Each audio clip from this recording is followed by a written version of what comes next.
क्या बोले? बोले महाराज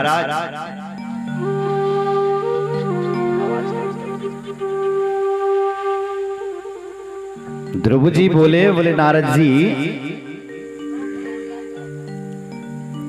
आपकी आवाज ये आगे जो बैठे हैं बिल्कुल बातें ना करें।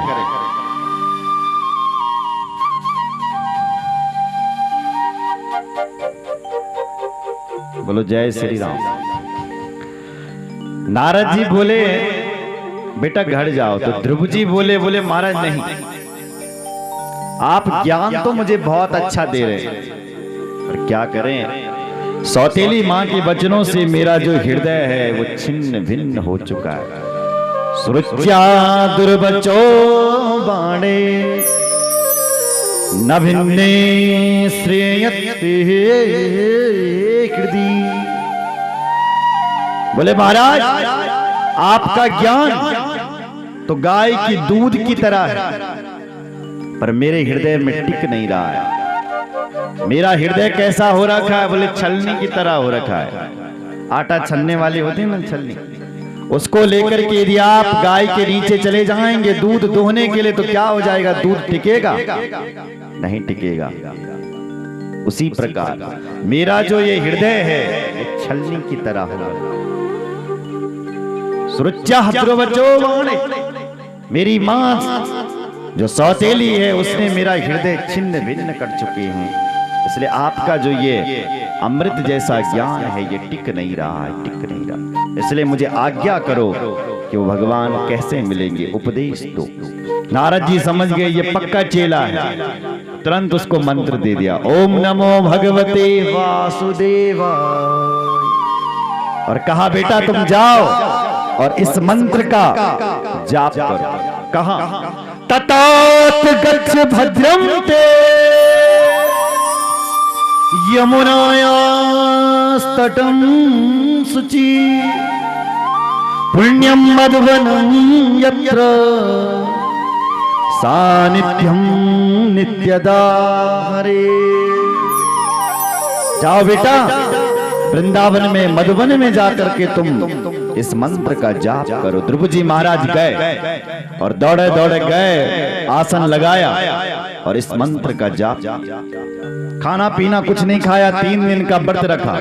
तिरात्रांते तिरात्रांते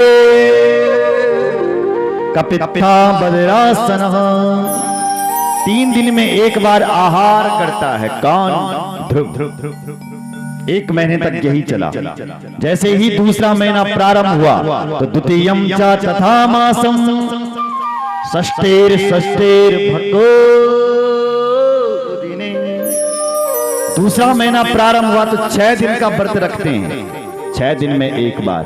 तीसरा महीना प्रारंभ होता है तो 3 दिन और बढ़ा दिए, 9 दिनों में एक बार फलाहार करते हैं।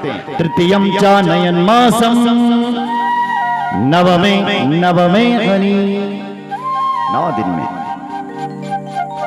चौथा महीना प्रारंभ हुआ तो 3 दिन और बढ़ा दिए, अब तो चतुर्थमपि वे मासम द्वादशे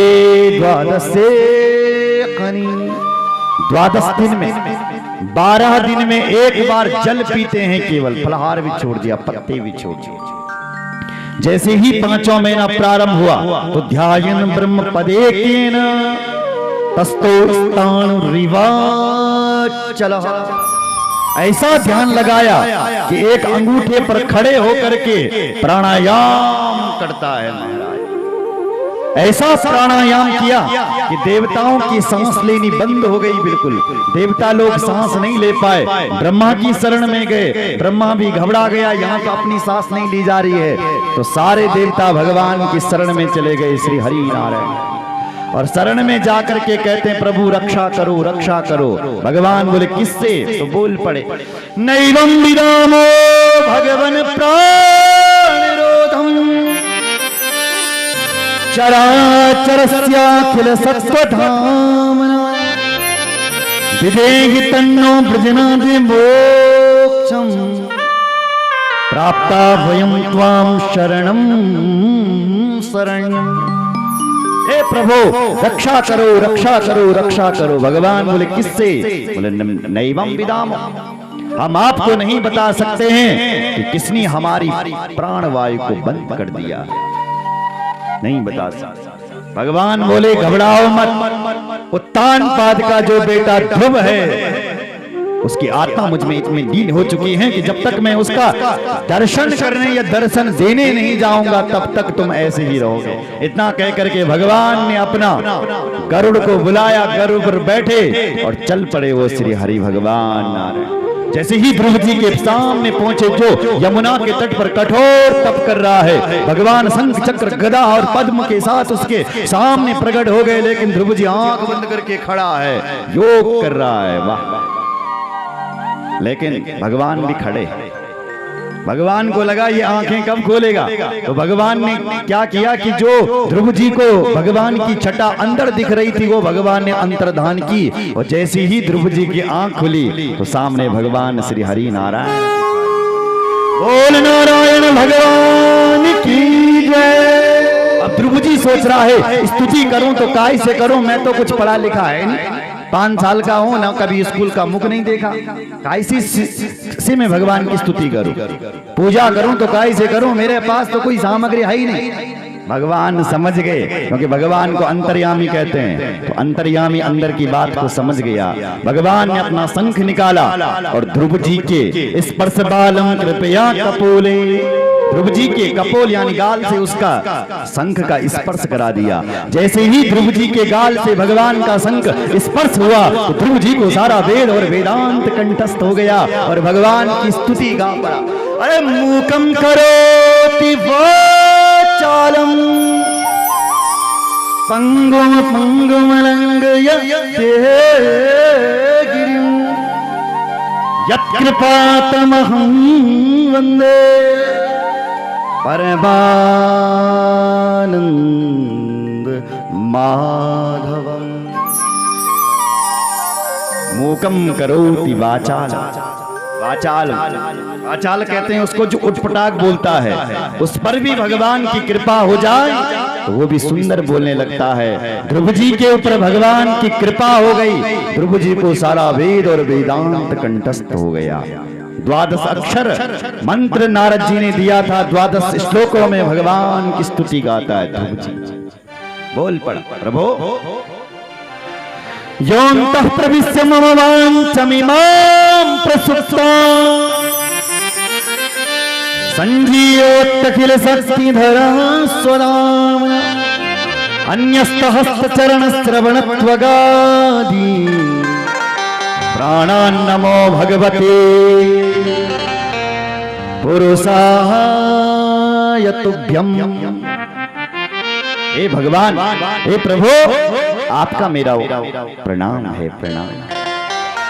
आपने मेरी सोई हुई बांहों को जगा दिया है प्रभु, आपको मेरा प्रणाम।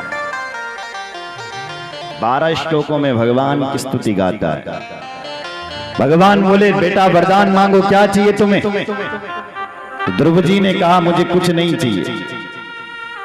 इधर देखो मेरी ओर, बच्चे को अपने पास रखो। किसका है बच्चा?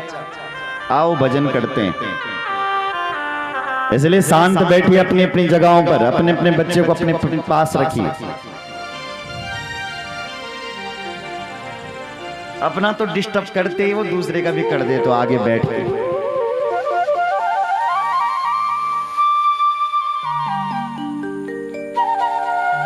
बोलो जय श्री राम। भगवान बोले ध्रुव तू कुछ मांग, क्या चाहिए तुझे?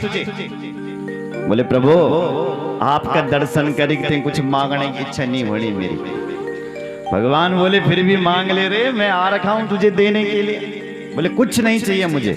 भगवान बोले फिर भी तुझे अपने पिताजी की गद्दी चाहिए थी ना, जा 36,000 तक अपने पिता की गद्दी पर तू राज कर और फिर मेरा तो दिव्य ध्रुव लोक को प्राप्त हो जाएगा। इतना कह करके वो भगवान श्री हरि नारायण अंतर्धान हो गए।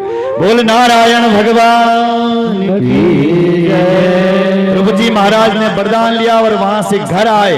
तब तक नारद जी ने उसके घर वालों को बता दिया था कि तेरा बेटा भगवान को पाकर के घर आ रहा है। तो अब उसकी दोनों माँ और पिताजी उत्तानपाद और उसकी दोनों माँ सुरुचि और सुनीति दोनों अपने बेटे का स्वागत कर रही है। यस्या प्रसन्नो भगवान गुणमैत्र्यादिभिर्हरि तस्या महन्ति भूतानि निम्नमाप इव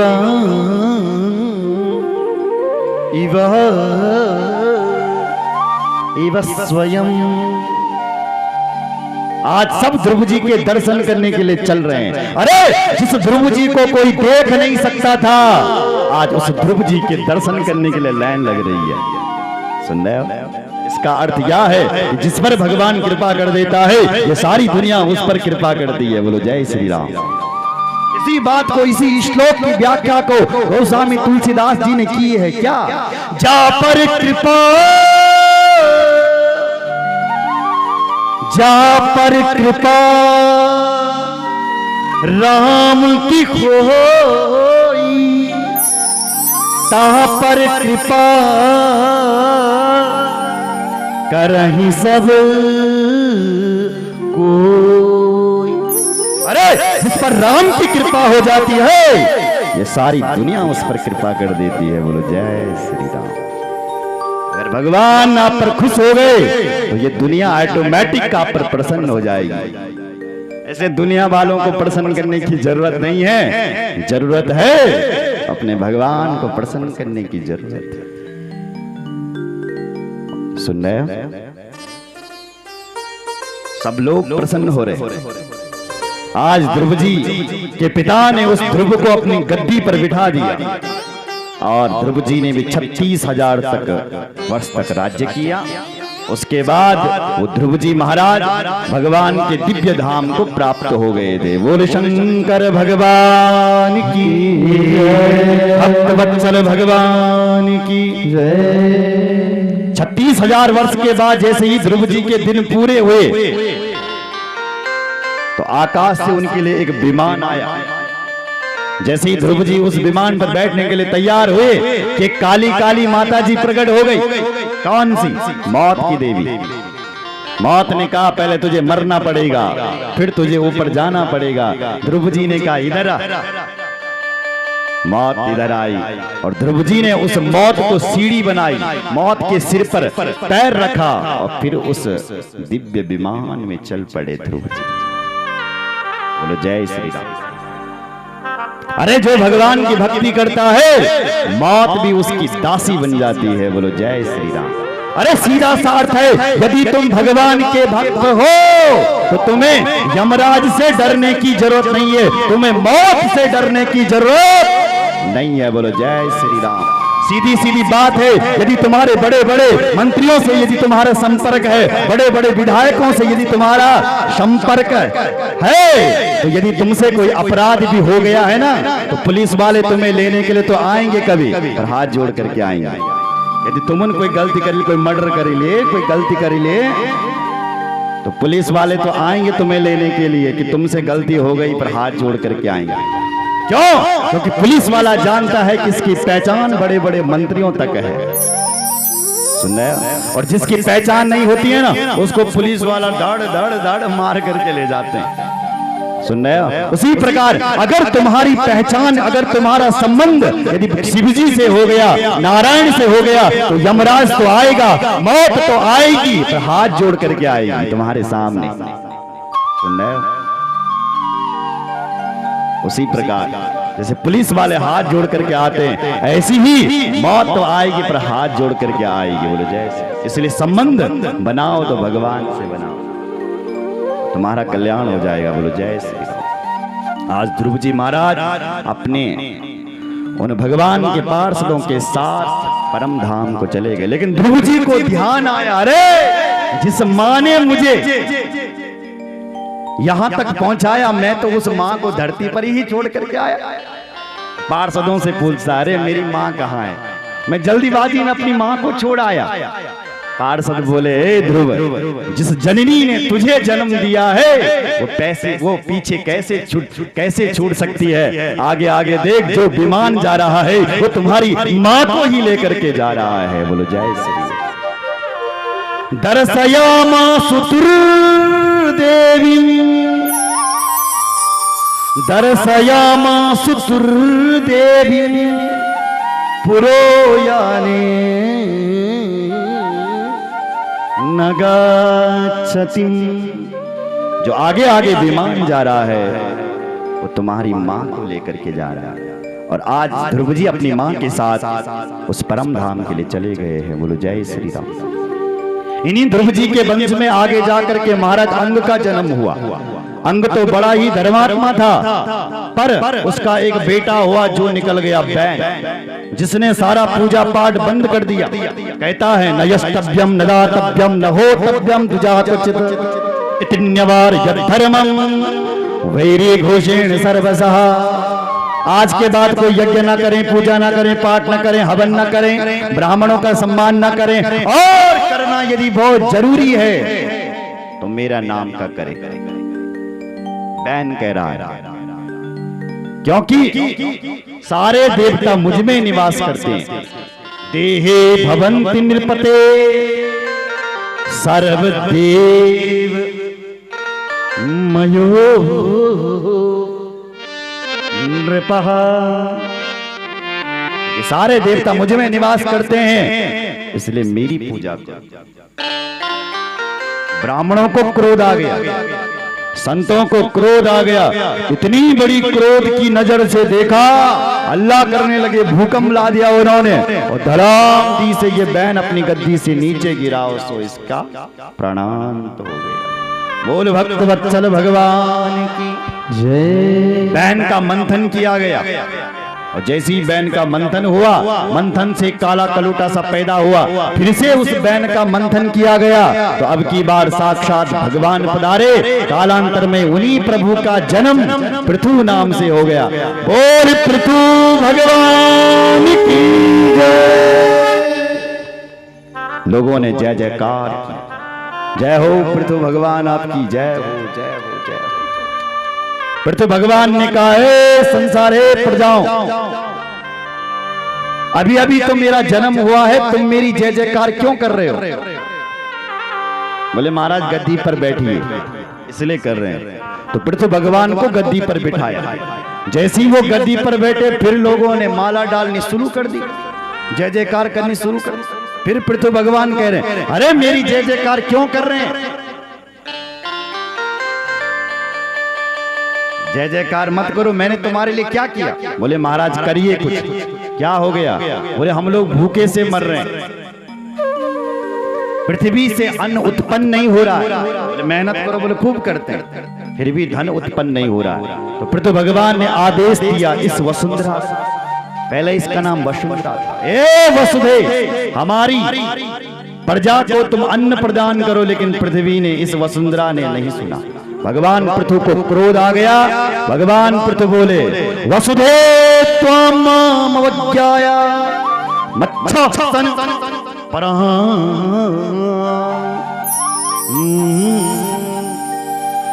मुखे। ए वसुधे, तूने मुझ जैसे पृथु का अपमान किया है, मैं तुझे जिंदा नहीं छोड़ूंगा। ले अपना मुंगरा उठा करके धाड़ पृथ्वी पर किया। पृथ्वी कांप गई और गाय के रूप में प्रकट हो गई। बोल पृथ्वी मैया की जय। गाय के रूप में खड़ी होकर के हाथ जोड़ करके कहती है, प्रभु मेरा अपराध नहीं है, तेरा बाप का अपराध है। अरे इस धरती पर जब मेरे ऊपर कोई सत्कर्म करता है, अच्छा कर्म करता है, तो मैं इस धरती से अच्छी फसल उत्पन्न करती हूँ, और जब कोई पाप कर्म करता है तो मैं फसल को अपने में ही छिपा देती हूँ। इसलिए तुम्हारे बैन ने, पिता ने अधर्म किया, इसलिए मैंने फसल छिपा दी। अब तुम धर्म प्रकट हुए हो, धर्म के अवतार प्रकट हुए हो, मैं गाय के सामने खड़ी हूँ, दोहन करिए मेरा। तुरंत पृथु भगवान ने दोहन किया, अपनी प्रजाओं को स्वस्थ किया, और इस संसार की प्यार से रचना की। पहाड़ों को एक तरफ उत्तराखंड में और जम्मू में और न जाने अन्य प्रदेशों में रख दिया, भूमि को शीतल और स्वच्छ बना दिया। बोलो जय श्री राम। एक दिन सनकादिक ऋषि इनके घर पर आए। इन्होंने सनकादिक ऋषियों का मान किया, प्रणाम किया और कहा, प्रभु आप मेरे घर में आए हो तो आपका स्वागत है, स्वागत है। फिर तो भगवान स्वयं कहते हैं, अरे आप जैसे संत जिसके घर में चले जाते हैं वो घर तीर्थ हो जाता है। बोलो जय श्री राम।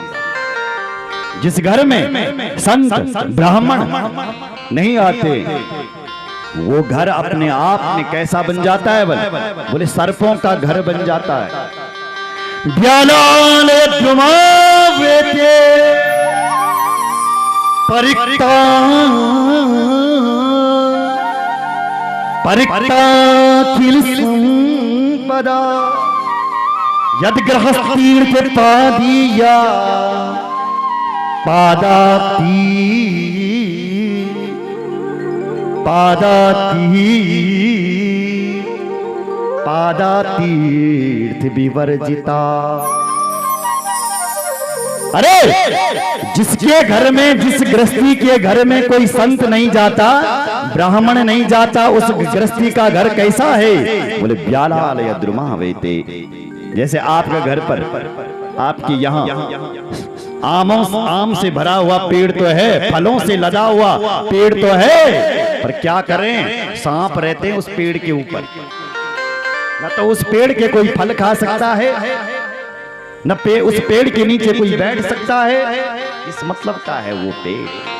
उसी प्रकार किस मतलब का है वो गृहस्थी का वो घर जिस घर में संत चरण और ब्राह्मण चरण नहीं पड़ते हैं। धन्य तो वो घर है जिस घर में संतों और ब्राह्मणों के चरण पड़ जाते हैं। वाह, कैसा है वो घर जहां ब्राह्मणों के चरण पड़ते हैं। सुनिए जरा भागवत के श्लोक। यद ग्रह तीर्थ पादिया पादा पादातीर्थ विवर्जिता पादातीर्थ विवर्जिता। जिस गृहस्थी के घर पर भगवान के और ब्राह्मणों के संतों के चरण पड़ जाते हैं वो घर तीर्थ बन जाता है। सुन रहे हो? और यदि तुम्हारे घर में कई ब्राह्मण और संत का चरण नहीं पड़े तो तुम्हारा घर कैसा है? बल ब्यालालय द्रुमावेते। माता जी के लिए ताली बजाओ जिन्होंने अपने घर में हमारी व्यवस्था की। क्या नौचा आपको? नाम क्या? जो भी है, क्या सुन, क्या भक्ति। कोई इतना बड़ा गांव है, किसी ने नहीं कहा कि हमारे घर में आओ महाराज, लेकिन माता जी धन्यवाद आपका। खड़े हो जाओ, तालियां बजाओ इनके लिए।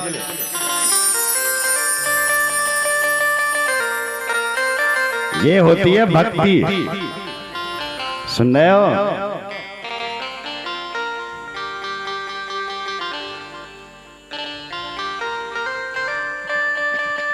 बोलो जय श्री राम। भगवान के दो मुख हैं मेरी मां। पहला मुख है ब्राह्मण और दूसरा मुख है अग्नि। और इन दोनों मुखों से हम भगवान को पवाते हैं। अग्नि में स्वाहा स्वाहा स्वाहा, ब्राह्मणों के मुख में आहा। भगवान स्वयं कहते हैं ब्राह्मण जब आपके घर पर भोजन करता है और भोजन करके जब वो डकार लेता है तो उसकी डकार से मैं प्रसन्न हो जाता हूं। अरे आपके घर पर यदि ब्राह्मण चाय पी रहा है, नाश्ता कर रहा है, भोजन कर रहा है, तो तुम उस ब्राह्मण को नहीं खिला रहे हो, तुम साक्षात उस परम पिता परमात्मा को खिला रहे हो, क्योंकि भगवान का जो मुख है वो ब्राह्मण है। बोलो जय सिया राम। ताली बजाओ। हाँ, ऐसा मत सोचना कि मैं किसी ब्राह्मण को खिला रही हूँ, ये समझो कि मैं साक्षात भगवान को खिला रही हूँ। भागवत कह रहा है ना हम तथा यजमान हविर बिताने स्वेचाकृत कुलत हुतभुम मुख्ये ब्राह्मणस्य मुखतस्तरतोनुघासं तुष्टस्य मय्य वजिते निज कर्म पाके। अरे ब्राह्मण जब आपके घर का पकवान पाता है तो भगवान कहते हैं उस पकवान से मैं तृप्त हो जाता हूं। यजमान हविर्विताने सोचाल हित हित भुंग मुखे न। सुन रहे हो? बोलो जय श्री राम। इसलिए कभी पितृपक्ष आए तो ब्राह्मणों को भोजन करवाना चाहिए। पितरों के दिनों में पितृपक्ष में जो ब्राह्मणों को भोजन करवाता है, एक ब्राह्मण का भी आप यदि पितृपक्ष में भोजन करवाते हो तो इसका मतलब यह है कि आप 1100 ब्राह्मणों को भोजन करवा रहे हो। बोलो जय श्री राम। ठीक है। और आजकल के जो दिन हैं, श्रीमद् भागवत कथा के जो दिन होते हैं, ये दिन कोई साधारण नहीं होते हैं। ये दिन अपने आप में अक्षय तृतीया के समान हो जाते हैं। ये दिन इन दिनों में जब आप पूजा करते हो, पाठ करते हो, किसी ब्राह्मण को दान देते हो, किसी ब्राह्मण को अपने घर में भोजन करवाते हो, फलाहार करवाते हो, तो तुम्हें उसका अक्षय फल मिल जाता है। बोलो जय श्री राम। अक्षय फल का अर्थ होता जिसका कभी क्षय नहीं होता, उसका फल आपको निरंतर हमेशा मिलता रहेगा। जब तक आपकी जिंदगी रहेगी तब तक आपको उसका फल मिलता रहेगा, मिलता रहेगा, मिलता रहेगा। इसलिए श्रीमद् भागवत कथा के जो दिन होते हैं वो कोई साधारण नहीं होते। मेरी मां सुन रहे हो?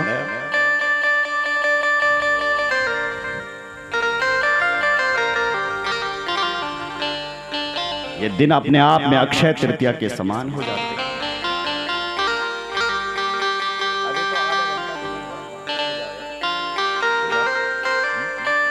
बोलो जय श्री राम। बोले रामचंद्र भगवान की जय।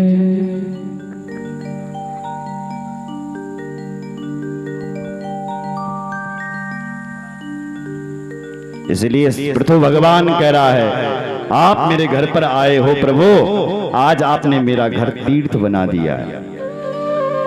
बोलो जय श्री राम। अरे महापुरुषों के मुख से जो निकलता है, जो वाणी निकलती है, वही तो शास्त्र है।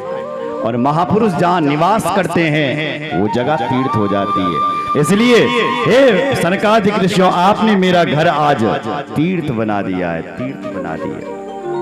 कालांतर में वही भगवान सनकादियों का सत्संग पा करके फिर से अंतर्धान हो गए थे। बोल भक्त वत्सल भगवान की जय। इन्हीं के वंश में आगे जाकर के प्रचेता गण हुई, ये भी भगवान को ढूंढने के लिए निकल पड़े। कहां मिलेगा भगवान, कहां मिलेगा भगवान? तो बीच रास्ते में नारद जी मिल गया। नारद जी को ही हाथ जोड़ते हैं, प्रभु ये बताइए कि भगवान प्रसन्न कब होते हैं? तो नारद जी ने भी 3 सूत्र दे दिए। हे प्रचेता गणों, इन 3 सूत्रों को तुम अपने जीवन में उतार दो तो नारायण आपसे बहुत प्रसन्न हो जाएंगे। कौन कौन से 3 सूत्र लिखा? दयया सर्वभूतेषु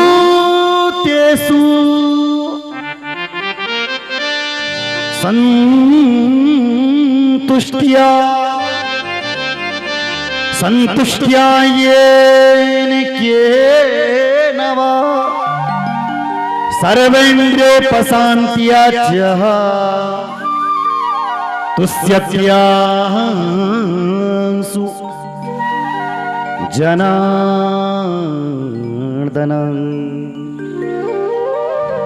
तुष्यत्यासु जनार्दनः।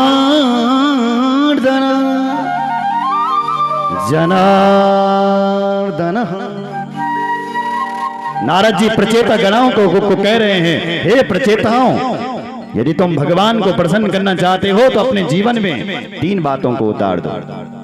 पहली बात है दया। आपके अंदर दया होनी चाहिए। क्यों? क्योंकि दया धर्म का मूल है, इसलिए आपके अंदर दया होनी चाहिए। अच्छा, दया आप किस पर करें? बोले आपका कोई अपना हो चाहे पराया हो, जैसा भी हो, आपको उस पर दया करनी चाहिए। हम लोग क्या करते हैं, जो तो अपना है उस पर तो दया खूब करेंगे। जय हम जान दनी पछाण दनी तय पर दया निकदा। ऐसी दया नहीं होनी चाहिए। आपके आगे कोई गाड़ी चल रही है, तुमने देख लिया उसका एक्सीडेंट हो गया, तुम फिर भी निकल पड़े, आगे पहुंचे तब तक फोन आ गया हमारा ही कोई रिश्तेदार आ रहा था, वो उसका एक्सीडेंट हो गया, तब तुम यहां से भागे, तब क्या भागे। पहले भी तुम्हारे अंदर दया होनी चाहिए, कोई अपना हो चाहे पराया। परस्मिन् बंधु वर देवा मित्रे द्वेषे रिपो तथा आपन्ने रक्षितव्यं तु दहे सह परिकीर्तिता।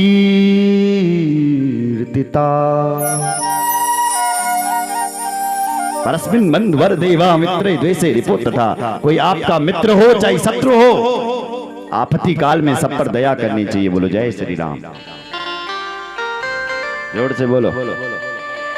हाँ, पहला काम है दया को अपने जीवन में उतारना।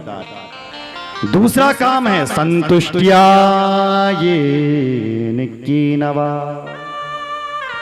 अरे भगवान ने आपको जितना दिया है उतने में ही संतुष्ट रहना सीखो, भगवान जल्दी प्रसन्न हो जाएगा। आजकल लोग संतुष्ट नहीं है, पड़ोसी के दुई कूड़ा बने मेरे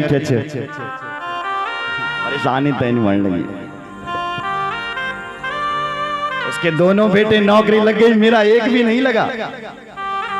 जिद हो रही है, जलन हो रही है, स्पृहा हो रही है।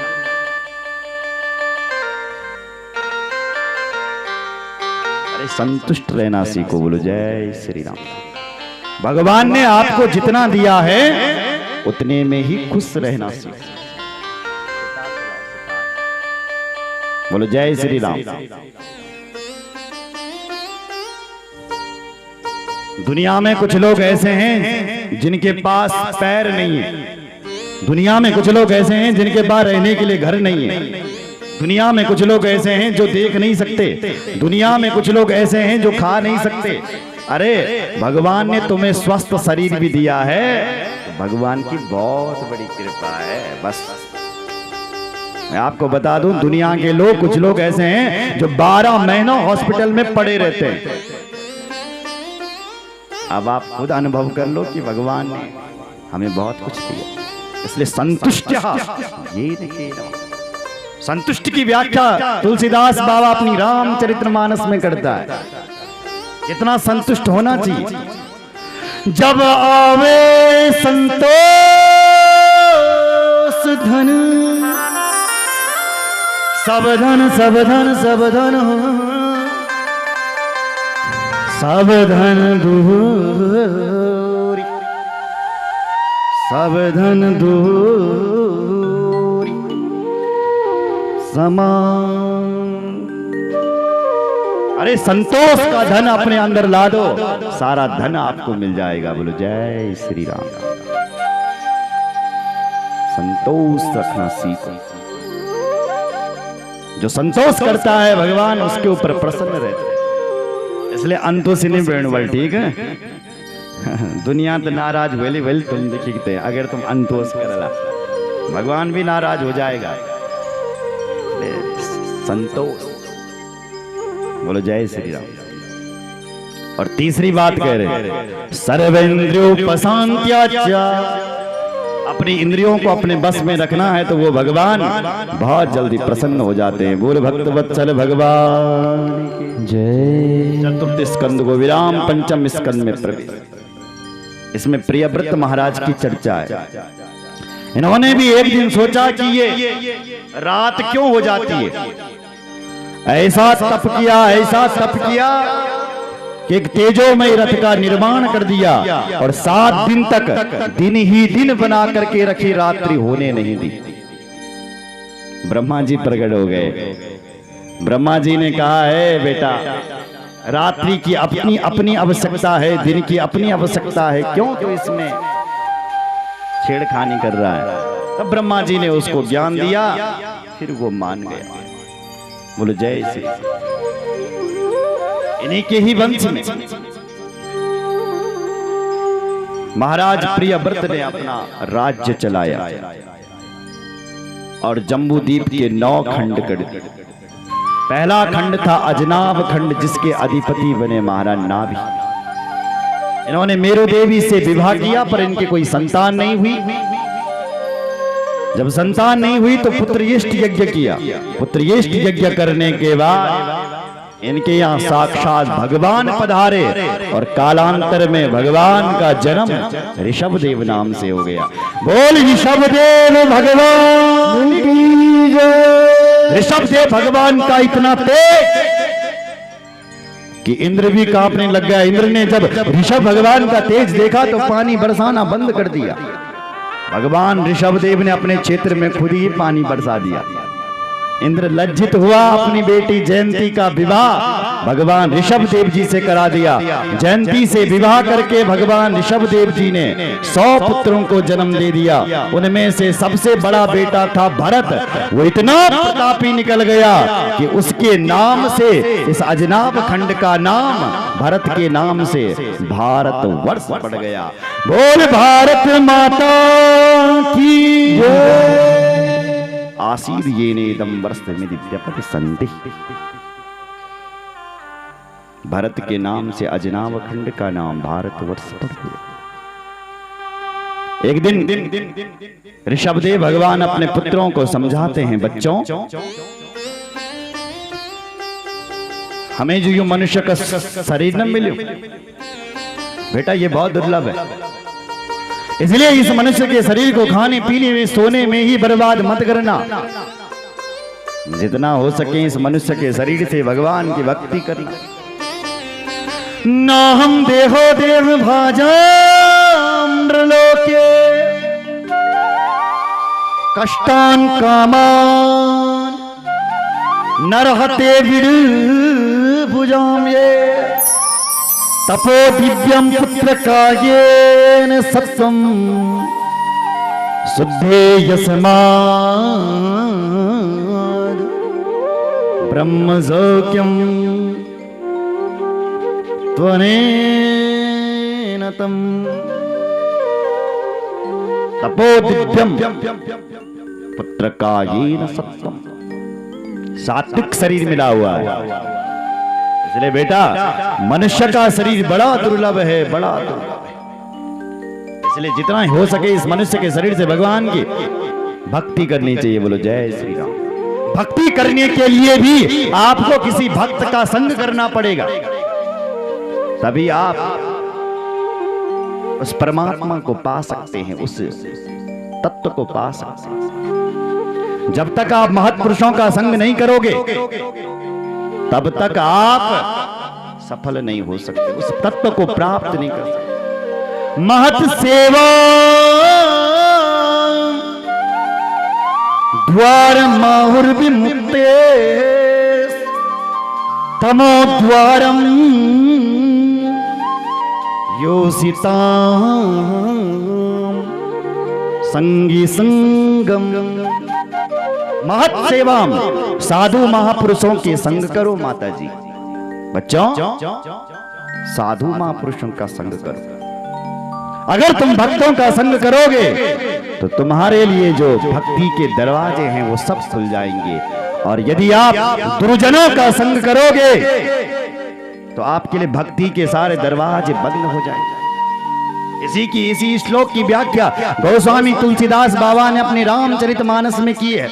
संत संग अपवर्ग करई कामी भव कर पन। सुन रहे हो उत्तरकांड। तुलसीदास बाबा कह रहा है संत संग अपवर्ग करही। अपवर्ग कहते हैं मोक्ष को।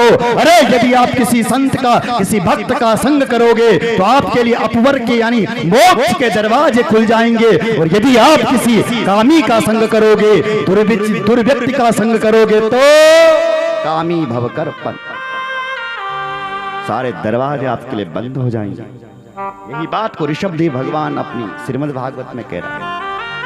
महत सेवा, महत सेवा, साधुओं की सेवा करो। और सुनो, इधर सुनो, यदि कोई दुष्ट तुम्हारी भक्ति में यदि बाधा डालता है तो उसको बैरी समझ करके त्याग दो, छोड़ दो उसको। अरे वो तब अपना बाप ही क्यों ना हो, यदि तुम्हारी भक्ति में यदि विच्छेद कर रहा है तो बाप को भी छोड़ दो। सुन रहे हो? अरे तुम्हारी भक्ति में यदि कोई तुम्हारा भाई बाधा डाल रहा है तो भाई को भी छोड़ दो। तुम्हारा भक्ति में यदि बाधा कोई गुरु जी डाल रहा है तो ऐसे गुरु को भी त्याग दो। सुन रहे हो आप? बहुत ऊंची बात है। एक ने पूछा, बोले महाराज कोई प्रमाण है क्या तुम्हारे पास कि भगवान के लिए अपने माँ बाप को छोड़ दे, भगवान के लिए अपने गुरु को छोड़ दे, भगवान के लिए अपने भाई को छोड़ दे? किसने छोड़ा आज तक बताओ? तुलसीदास बाबा ने एक एक का प्रमाण दिया रामचरितमानस में। किसने माँ बाप को छोड़ा? तो कह दिया, तजो पिता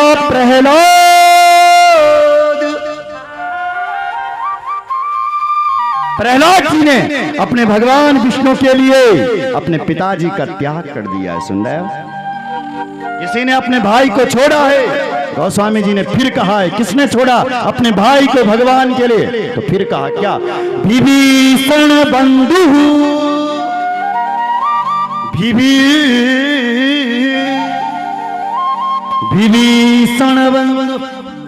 विभीषण जी ने अपने भाई रावण का त्याग कर दिया। किसके लिए? राम के लिए। अरे किसी ने राज्य का त्याग किया है? बोले हाँ, भरत महतारी। किसी ने गुरु का त्याग किया है भगवान के लिए? बोले किया है। किसने? बलि गुरु तजो। राजा बलि ने अपने गुरुजी शुक्राचार्य जी का त्याग कर दिया।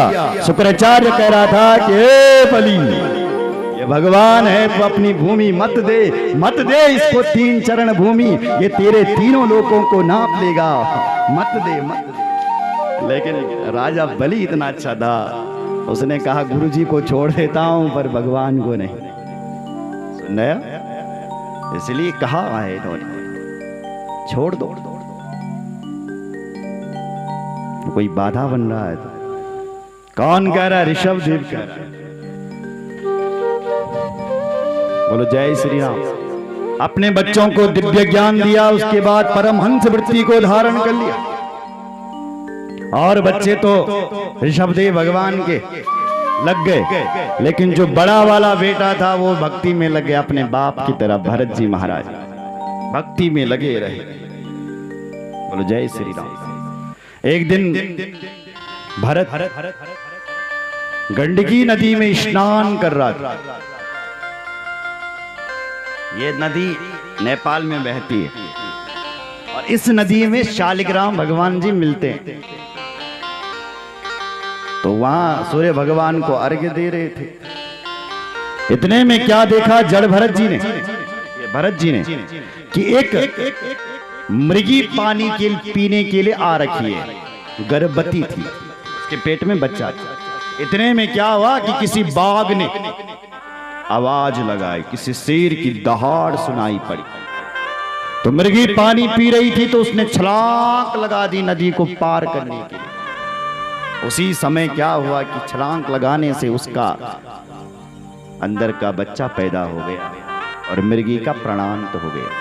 भरत जी ये दृश्य को देख रहे थे। भरत जी को लगा इसको बचाना पड़ेगा, इसके बच्चे को बचाना पड़ेगा, इसकी मां तो मर गई। तो भरत जी ने उसके मृगी के बच्चे को बचा लिया, घर में लाए, उसका पालन पोषण करने लगे। धीरे धीरे ये हुआ कि मृगी में ही उनका आसक्ति आ गया। तो समय बीता, वो मृग का बच्चा जब बड़ा हुआ तो भाग गया मृग के झुंडों के साथ वन में। अब वो भरत जी उससे इतना प्रेम करते थे कि उसको ढूंढने लगे। हे मेरा मृग कहाँ गया, कहाँ गया? सूर्य और चंद्रमा से पूछते, तुमने देखा है क्या मेरे मृग के छोने को? कहां चले गया होगा, कहां चले गया? चारों तरफ ढूंढ रहे, नहीं मिला। तो भरत जी ने अपने प्राणों को मृग की याद में त्याग दिया। कारण ये हुआ कि अगले जन्म में ही उनको मृग बनना पड़ा। सुन रहे हो? ये कथा हमें सिखा रही है कि जब तुम्हारी मौत आती है तो अपनी मौत के समय को संभाल लेना चाहिए। सुन रहे हो बड़ी, जब तुम्हारी उम्र जब 60 साल की हो गई है तो घर की आसक्ति को छोड़ दो। अब घर में ही रहो, पर घर में ही बन बना करके रखो। कहीं तुम्हें जाने की जरूरत नहीं है, घर से बाहर जाने की जरूरत नहीं है। अपने घर को ही तुम बन बना दो। बन में जाओ कि तुम डकैत तुम्हें मारेंगे। आजकल वगैरह कोई भरोसा नहीं, आंख ले जाएंगे निकाल के, कान ले जाएंगे, क्या भरोसा डकैतों। इसलिए कहीं बाहर जाने की जरूरत नहीं, अपने घर को ही बन बना लो। अपने घर में पूजा पाठ शुरू कर दो और घर से थोड़ा बाहर, घर के लोग जो मर्जी वो करें, आप अपने से मतलब रखो। सुन रहे हो? कभी भी मौत आ सकती है, और यदि मौत के समय यदि तुम्हारा चिंतन बिगड़ गया, घर में ही तुमने अपना चिंतन नाती पोतों पे लगाया, मेरा नाती बोलो, और तब तक प्राण चले गए तो नाती बन के आना पड़ेगा। जड़ भरत की कथा सिखा रही, क्योंकि जिसका चिंतन करोगे मरते समय वही बनना पड़ेगा। और मैं एक बात आपको और बता दूं, जब मौत का समय निकट आ जाता है ना तो सब रिश्तेदार आ जाते हैं। जब तुम बीमार रहते हो और कहते हैं पछेण लगी, मैं नहीं, नाती बुलाने लगी, दादी पछेण लगी, तो दादी हिसाब लगाने लगी, ओ मेरा नाती चाहिए, दिल्ली वालों तो अब आप, तब तक प्राण चले गए, सो दिल्ली वाला नाती घर में बनना पड़ा। तो जब फोटो खींच रहा हो तो अपनी शकल को संभाल लेना चाहिए। सुन रहे हो? क्योंकि कैमरे के सामने जैसे खड़े रहोगे वैसी फोटो आई, और कैमरे के सामने तुम सही ढंग से खड़े नहीं हुए हो, फिर फोटो खींचने वाले पर चिल्लाए तुमने हमारी फोटो अच्छे से क्यों नहीं खींची, तो कैमरा वाला कहेगा मेरी फोटो के सामने, मेरे कैमरे के सामने तुम जैसे खड़े थे, कैमरा तो वैसी फोटो खींचेगा। उसी प्रकार मरते समय तुम जिसका चिंतन करोगे वही तुम्हें बनना पड़ेगा। कैमरे वाले पे चिल्लाने की जरूरत नहीं है, किसी भाग्य पर चिल्लाने की जरूरत नहीं है। मरते समय जिसका चिंतन करोगे वही बनोगे। सुन रहे हो? इसलिए अगले जन्म में इनको मृग ही बनना पड़ा, पर इनको स्मृति थी अपनी सारी। आधी घास खाई, आधा पानी पिया और मृग का देह को भी त्याग दिया। अगला जब इनका जन्म हुआ तो एक अंगिरिया गोत्र के ब्राह्मण के यहाँ फिर से जन्म हो गया। बोलो भक्त वत्सल भगवान जय। कैसे ब्राह्मण के यहाँ जन्म हुआ? जो पूजा पाठ करवाने वाला ब्राह्मण था, ऐसे ब्राह्मण के यहाँ जन्म हो गया महाराज। ब्राह्मण भी 3 प्रकार के होते हैं, इधर सुन लो थोड़ा सा। 3 प्रकार के ब्राह्मण होते हैं। ब्राह्मण और ब्राह्मणी से जिसका जन्म हुआ वो साधारण ब्राह्मण है, ब्राह्मण है। जिस ब्राह्मण का यज्ञोपवीत संस्कार होता है उस ब्राह्मण को द्विज कहते हैं। संस्कारो द्विज उच्यते। जिस ब्राह्मण का यज्ञोपवीत संस्कार नहीं होता है वो ब्राह्मण द्विज कहलाने के लायक नहीं है। ऐसा ब्राह्मण को द्विज नहीं कहा जाता है, वो साधारण ब्राह्मण है। और जिसका विधिवत यज्ञोपवीत वेद मंत्रों द्वारा जिसका यज्ञोपवीत किया जाता है, ऐसे ब्राह्मण को ही द्विज कहा जाता है। और हमारे यहाँ संस्कृत में जो आज भी नियम है, यदि कोई ब्राह्मण का बेटा आए सबसे पहले उसका जनेऊ संस्कार किया जाता है, फिर उसको वेद पढ़ाया जाता है। जब तक उसका यज्ञोपवीत संस्कार न किया जाए तब तक उसको वेद का अधिकार नहीं है। और जब उसका यज्ञोपवीत संस्कार हो जाए और उसने देववाणी को पढ़ लिया, पुराणों को पढ़ लिया, वेदों को पढ़ लिया, फिर उसको विप्र कहा जाता है। क्या कहा जाता है? विप्र, वेद को जानने वाला विप्र। तो ऐसे किसी विप्र के यहाँ जड़ भरत, इन भरत जी का जन्म हो गया। पिताजी ने इनको बहुत पढ़ाया, लेकिन इन्होंने गायत्री मंत्र भी अपने बाप को याद करके नहीं सुनाया। पिताजी ने इनका नाम रख दिया जड़ भरत। जड़ यानी मूर्ख। ये जड़ भरत है, जड़ है पूरा। 10 भाई थे, 9 तो पढ़ लिख करके विद्वान बन गए, लेकिन 10वीं नंबर के ये जड़ ही रह गए। जब तक माता पिता थे तब तक तो घर में खाना पीना खूब मिला, लेकिन जब माँ बाप पधार गए तो अब भाभियों ने झगड़ा किया कि देखो देखो इसकी काया देखो तो, इतना मोटा ताजा है ये, खाता भी खूब है, काम बिल्कुल नहीं करता। भाइयों से शिकायत करने लगी भाभियां। तो वो भाइयों ने डांटा, अरे भाई जड़ भरत, खाता है तो काम भी कर कुछ। तो क्या करो? बोले खेतों में चले जा। तो खेतों में गए। जड़ भरत जी ने सारी चिड़ियों को बुलाया, बंदरों को बुलाया, हमारे खेतों पर भोग लगाओ। आलू हमारे भाई का लगाया, टमाटर खाओ योनी। बंदर सब आराम से बंदरों को खिलाया। भाइयों ने कहा ये तो पागल है, भाई देख तू पागल हो गया, अब तू घर मत आना, या पागल खाना चले जा। क्या इच्छा है तेरी? पागल खाना जाएगा या इधर ही घूमेगा? बोले मैं इधर ही घूमूं। बोले ठीक है। तो उठपटाक कह दिया कि ये पागल है, पागल है, पागल है। पागल बन के उसको छोड़ दिया। जड़ भरत जी घूमते चले गए। एक दिन क्या हुआ कि एक सरदार ने मां भगवती से प्रार्थना की, भद्रकाली मैया से, कि हे मां भद्रकाली, जितने लोग खड़े हो बैठ जाओ। अभी भगवान कृष्ण तो अभी 6 बजे आएंगे, अभी थोड़ी नहीं आएंगे। 6:30 7 बजे भी आ सकते हैं, क्या भरोसा। बोलो जय श्री राम। अभी तो हम बड़ी बड़ी कथाएं सुनाएंगे आप। अभी तो नाम भास की महिमा चलेगी, भगवान के नाम में कितनी शक्ति। फिर प्रहलाद जी की कथा चलेगी, भगवान नरसिंह प्रकट होंगे। फिर भगवान गजेंद्र का उद्धार करेंगे। फिर हम आपको अष्टम स्कंद में मनमंत्रों की कथा सुनाएंगे। फिर भगवान राम का जन्म उत्सव मनाया जाएगा। अरे लास्ट में है, अभी तो बहुत समय है। बोलो जय श्री राम। पर चिंता मत करो, हम जल्दी करेंगे, ठीक है? बोलो जय श्री राम। हम 6 बजे से पहले ही कर देंगे, अभी 5:15 हो रहा।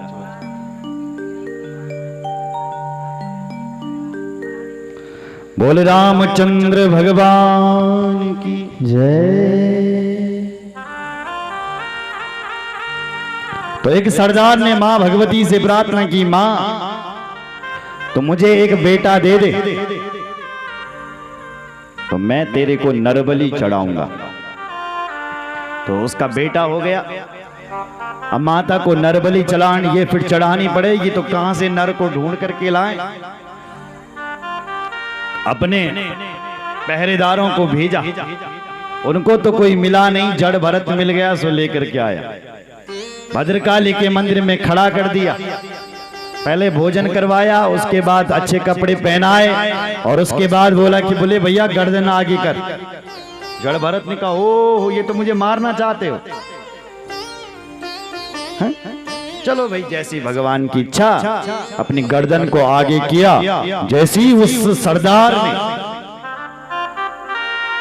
जड़ भरत की गर्दन को काटना चाहा, ऐसी ही जैसी वो तलवार उठाया, तो जैसी जड़ भरत की गर्दन को काट रहा था, उसी समय मां भगवती भद्रकाली प्रकट हो गई। बोल भद्रकाली मैया जय। सैसो जटे शैव देवी भद्रकाली।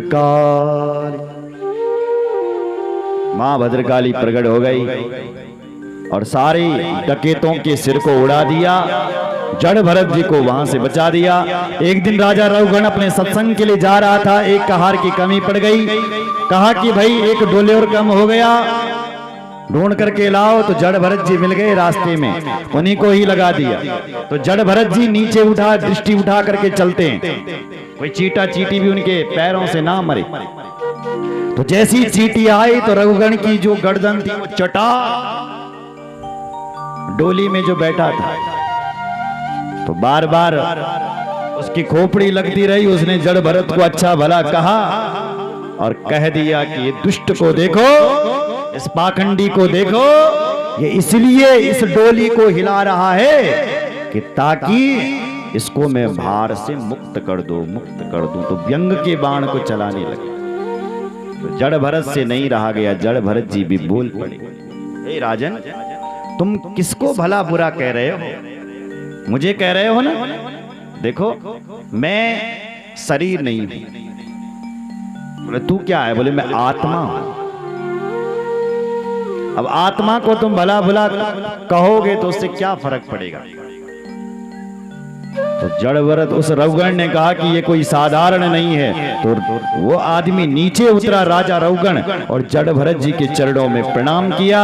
उन्होंने उसको दिव्य उपदेश दिया, भूगोल और खगोल का वर्णन किया, भूगोल की बात बताई कि भगवान से कैसा मिलना चाहिए, कहां कहां व्यक्ति जाता है, कहां कहां फिर प्रभु मिलते हैं, कितनी दूर भगवान रहते हैं। ये सारी चीजों का वर्णन जड़ भरत जी ने उस राजा रवगण से किया। और फिर वो राजा रवगण अपने धाम को चले गया। एक दिन ये जड़ भरत जी महाराज भी भगवान के दिव्य धाम को चले गए। बोल भक्त वत्सल भगवान की जय। हर हर महादेव। परीक्षित ने पूछा ये नरक किधर है? सुखदेव जी ने कहा परीक्षित, इस धरती से 99,000 दूर नरक है। 28 प्रकार के नरक, रौरव, महारौरव, कुंभीपाक, असीत पर्वन, कालाभक्ष, सूकरमुख, अंधकूपी, कृतभोजन, संदर्श, सप्तकुर्मी, वज्रकष्ट, शाकलमलि, वैतरणी, पूयोद, प्राणरोध, विशसन, लालाभक्ष। ये 28 प्रकार के नरक। यस्तु प्रवृत्ता पत्य कल त्राण्य पहरहति सैपाश कालो बद्धो यम पुरुषैरति भयानकैः ताम स्त्री नरकै बला निपात्यते। जो पुरुष पराई स्त्री का हरण करता है उसको तामिस्र नरक में जाकर के तांबे की भूमि पर पटक लिया जाता है। जो बच्चों का हरण करता है, सोए हुए बच्चों को मारता है या बच्चों को चुरा करके ले जाता है फिर उनको को मारता है, उसको भी तांबे की भूमि पर जा करके पटक दिया जाता है। जो लोग अपने घर में आए हुए अतिथि को क्रोध की नजर से देखते हैं कि क्या आए बोले, कोई ध्यान है ना तुम्हारे, तो कुछ बहु घर की ऐसी होती है, बहुत जिद करके आए होती है कुछ ऐसे। खैर बुरा लगे तो माफ करना। ऐसी देवियों को जो आए हुए अतिथियों को क्रोध की नजर से देखते हैं, यमराज उनके आंखों को गीर उखाड़ करके ले जाता है। सुन रहे हो? और तब तेल की कड़ाई में उनको भुना जाता है यमराज के, तब वो तड़पते हैं वहां। सुन रहे हो? जो व्यक्ति गाय की माता का पर अत्याचार करता है, जो गाय का अपमान करता है, ऐसे लोगों को भी नरक में कूटा जाता है। लेकिन इस धरती पर जो गाय का सम्मान करता है उसको मां भगवती गाय बैतरणी नदी से पार करवा देती। बोलो जय श्री राम। भयंकर वर्णन किया और फिर कहा, परीक्षित बेचारे डर गए। भगवान ने कहा, सुखदेव जी कहते हैं, हे परीक्षित, नरक तो भगवान ने जीव के कल्याण के लिए ही बनाए। कैसे? देखो भाई, भगवान ने तुम्हें सुंदर तन दिया, नहीं दिया? और तुमने क्या किया? पाप करते गए और भगवान का नाम कभी नहीं लिया। फिर क्या होता है? जो व्यक्ति पाप करते जाता है, भगवान का नाम नहीं लेता है, ऐसे लोगों के लिए भगवान ने नरकों को बना रखा है। सुन रहे हो? अरे नरक में कौन लोग जाते हैं? जिन्होंने अपने धर्म को छोड़ दिया, पैसा ले रहे हैं फिर और धर्म को अपना रहे हैं, ऐसे लोग नरक में चले जाते हैं। जो लोग अपने सनातन धर्म को छोड़ करके इन पाखंडियों के पीछे भागते हैं, ऐसे लोगों को नरक में ले जाया जाता है और फिर उनकी लेले कुटाई होती है। बोलो जय श्री राम। इसलिए उस नरक में जाने से अच्छा है कि अपने सनातन धर्म को अपना लो। हमारे आश्रम चंपाधार प्रभु प्रेमी संघ से जुड़ जाओ, ठीक है, तो कल्याण है फिर बस। और यदि नहीं जुड़े तो फिर नरकों में ले ले ठेलम ठेला। सुनने कहने का अर्थ यह कि सनातन से जुड़ो। बोलो जय श्री राम। व्यक्ति सनातन का खंड करता है और पाखंडियों के पीछे भागता है, ऐसे व्यक्ति को भगवान कहते हैं, सुखदेव जी कहते हैं, ऐसे लोगों को नरक में ले जाया जाता है। बोलो जय श्री राम। इसलिए अपना भला चाहते हो तो भगवान का नाम अपनी जुब्बा से लो और तुम्हारा उद्धार हो जाएगा। कैसे? बोले जैसे भगवान सूर्य का उदय होने पर हमारे सारा अंधकार दूर हो जाता है, ऐसी भगवान का नाम लेने पर सारा पाप एकदम कट जाता है। केचित केवल या भक्तिया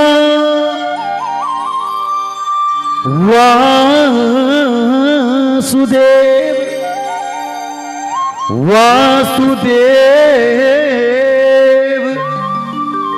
परायण अधम धुनवंति कास्नेन निहारामिव भास्करः।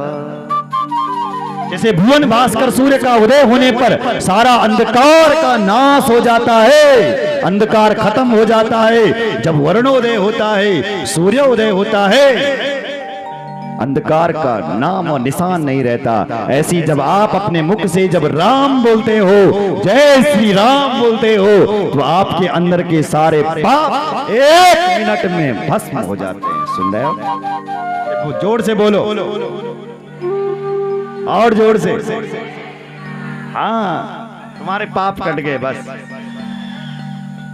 लेस मात्र भी नहीं रह जाता। आचरण यहाँ है, यहाँ लिखा है ऐसा। बोले क्या प्रमाण है तुम्हारे पास जैसे भगवान का नाम लिया और पाप कट गए? बोले प्रमाण है हमारे पास। कन्नौज में रहने वाला था एक अजामिल ब्राह्मण। इसके घर में सुंदर पत्नी थी। एक दिन एक वेश्या के पीछे पड़ गया, उसको अपनी पत्नी बना लिया। ब्राह्मण होते हुए डाकू बन गया। तो हमेशा डकैती करता था, पाप करता था। इसके 9 बेटा हो गए। एक दिन एक संत जी इसके घर में आए और उन्होंने जब इसके घर का खाना खाया तो कह दिया कि भाई तेरे पुत्र कितने हैं? बोले 9 हैं। बोले एक होने वाला है 10वीं नंबर का। तो संतों ने कहा कि तू उस 10वीं नंबर के बेटे का नाम तो नारायण रख लेना। क्या रख लेना? नारायण। इसका बेटा हुआ, उसने उसका नाम नारायण रखा। उसी समय इसके लिए मौत चली आई। यमराज के दूत चले आए इसको लेने के लिए, और जैसे ही इसने यमराज के दूतों को देखा और जहां इसको घसीट करके ले जाने लगे, हाँ, इसकी मौत निकट आई। इसने देखा कि मुझे यमराज के दूत ले जा रहे हैं, तो इसके शब्द से बोला क्या निकला? अपने बेटे को आवाज लगाता है, बेटा नारायण बचाओ, बेटा नारायण बचाओ, बेटा नारायण बचाओ। तो बेटा नारायण तो बचाने नहीं आया, लेकिन भगवान नारायण के दूत इसको बचाने के लिए आए। दूरे पीड़नता सत्तम पुत्रम पुत्रम पुत्रम पुत्रम नारायण प्लावितेन स्वरण चे राजुहावा कुलेन्द्रिया। पूरी ताकत से चिल्लाया, पुत्र बचाओ, बेटा नारायण बचाओ, नारायण बचाओ, नारायण बचाओ। इसका बेटा नारायण 3 साल का था। बेटा तो बचाने के लिए नहीं आया, लेकिन नारायण आ गए। कहां से आ गए? बोले बैकुंठ से आ गए, और यमराज के दूतों को धक्का मार करके वहां से निकाल दिया और इसको बचा लिया। यमराज के दूतों ने कहा, ए भाई तुम कौन हो? तो भगवान के दूतों ने कहा हम नारायण के दूत हैं और जो नारायण का नाम लेता है उसको हम बचा लेते हैं। सुन रहे हो? तो यमराज के दूतों ने कहा कि ये तो नारायण का नाम नहीं ले रहा था, ये तो अपने बेटे नारायण का नाम ले रहा था। यमराज के दूतों ने कहा अरे इसके बेटे का नाम तो इसने अभी अभी रखा होगा, हमारे भगवान का नाम तो बहुत पहले से नारायण है, इसलिए हम नहीं जानते किसने अपने बेटे का नाम लिया। हम इतना जानते हैं किसने हमारे स्वामी का नाम लिया। सांकेत्यम परिहास्यम स्तोभवन् हेलनमेव वैकुंठ नाम ग्रहणम् अशेषागहरम विदु। नारायण नाम हमारे वैकुंठ के स्वामी का नाम है, इसलिए इसने नारायण का नाम लिया है, इसलिए इसकी रक्षा हम करें। धक्का मार करके उनको निकाल दिया और इसको बचा लिया।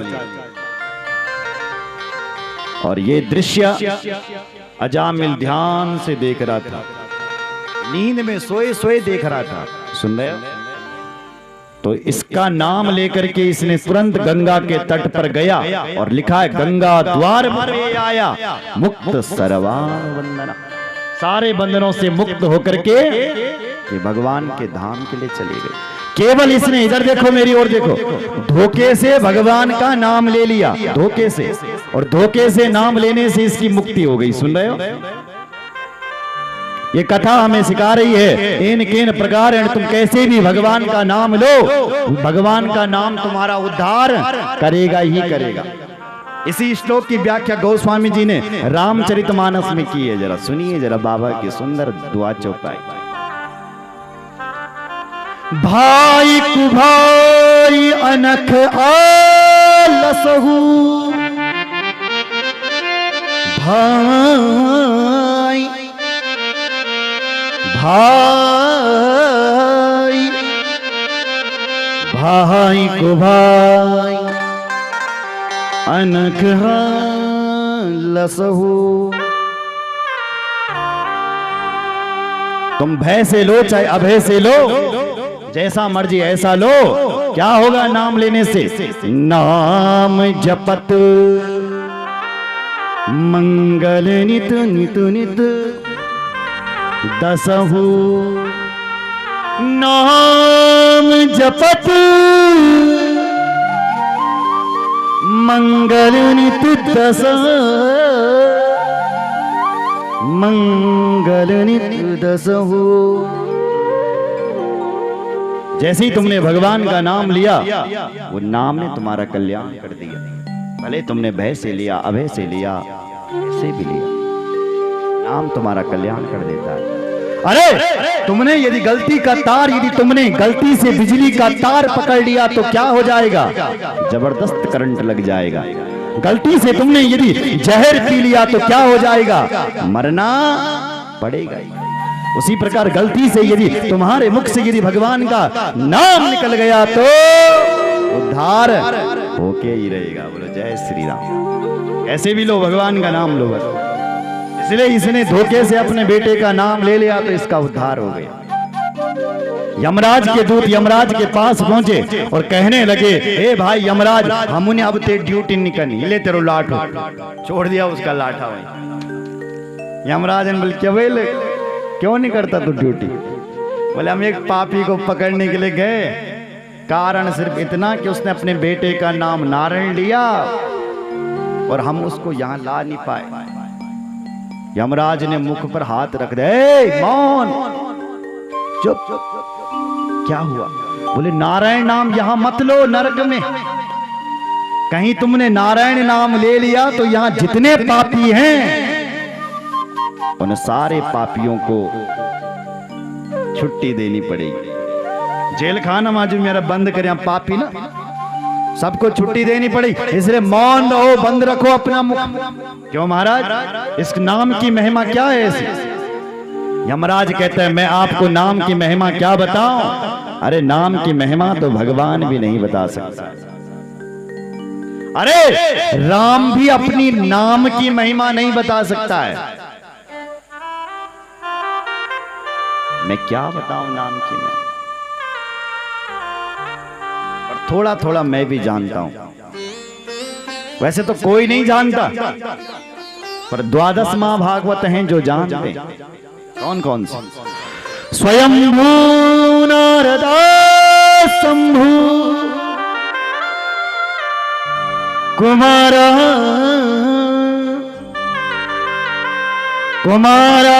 कपिलो मनु प्रहलादो जनको भीष्मो बलिर्वेया सकिर्वयम्। ये 12 महाभागवत हैं जो नाम की महिमा जानते हैं। वैसे भगवान के नाम की महिमा कोई नहीं बता सकता।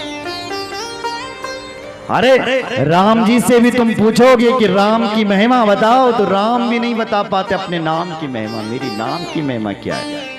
तुलसीदास बाबा कहता है, कहाँ लगी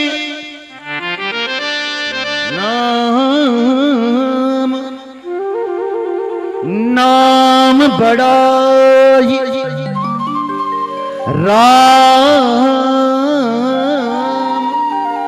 राम न सकई राम गुण गाई।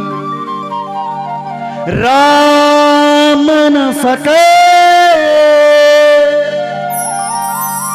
नाम गुण गाई। क्या प्यारा दूध चौपाई है, सुन रहे? राम न सकई राम गुण गाए। राम जी भी अपने नाम की महिमा नहीं बता सकते कि मेरे नाम की महिमा क्या है। इसलिए तो मैं बार बार कहता हूं, जय श्री राम बोलो, जोर से बोलो।